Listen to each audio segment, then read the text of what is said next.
Kim Lee now seemed more relaxed as he continued with his reading. Once again his words flowed smoothly, painting an image in my imagination as he read. And even though the context of his words seemed to be beyond belief, he seemed much more comfortable relating them. However, from my standpoint, every word seemed possible.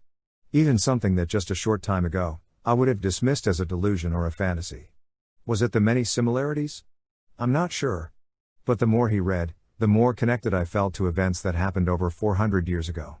The feeling was strange. It was more like I was being reminded of something I had forgotten than having heard it for the first time. As the story picked back up, my attention returned back to that time and place, and the events that transpired began to unfold before me. My mind became more clear, he had written in his journal, and my body became stronger by the day. With each beat of my heart, I felt the surge of intense energy throughout my body. And each breath brought more clarity and peace of mind. Throughout all of this, the mantis never left my side, and the shadow it cast would instruct me and guide me daily. Always teaching, always enlightening.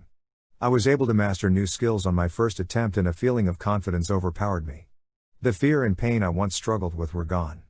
Neither did I fear death or the haughty thoughts of other men who looked down on me. This was true freedom.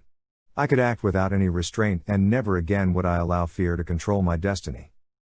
My armor and my weapons were now complete. I marveled at their beauty and simplicity.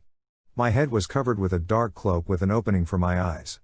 And what appeared to be a straw hat was actually finely laced iron, crafted to look like that of a traveling merchant. Light enough to be comfortable but strong enough to deflect a glancing blow. The breastplates and shoulder protection were very similar to other pieces I've made in the past, but they did seem to offer more freedom of movement. But what was truly unique was the protection for the forearms and shins. Layers of thick leather with polished iron spikes protruding along the outward-facing edge, fashioned similarly to the barbs on the arms and legs of the praying mantis. With decorative iron bands around my wrists. The two short swords that I crafted with my own hands under the direction of the shadow of the mantis were suspended upside down on my back. Locked in place with metal latches to keep them from coming loose.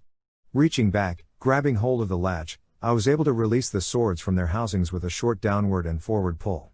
Holding the blades firmly in my hands, the blades extended slightly past my elbows. They were well balanced, light and quick, the edge was hard and sharp, and the spine of the blade was wide and flexible. The movement seemed natural, as if they were extensions of my own body. Then I started watching the movements of the mantis and started to mimic his ways. Each motion embedding itself into my muscle memory. With each step, my legs seemed to feel as if my feet grew roots into the ground. I would surely be unmovable in my tracks against any man. The more I moved, the more relaxed I felt. Soon the movement of my feet, the positioning of my hands and body were as graceful as a ritual dance. Spinning and moving in circular motions. But there was no mistaking the deadly intent of each movement. I felt I would soon be ready to fulfill my destiny. I finally feel that I know who I am and what I am meant to do.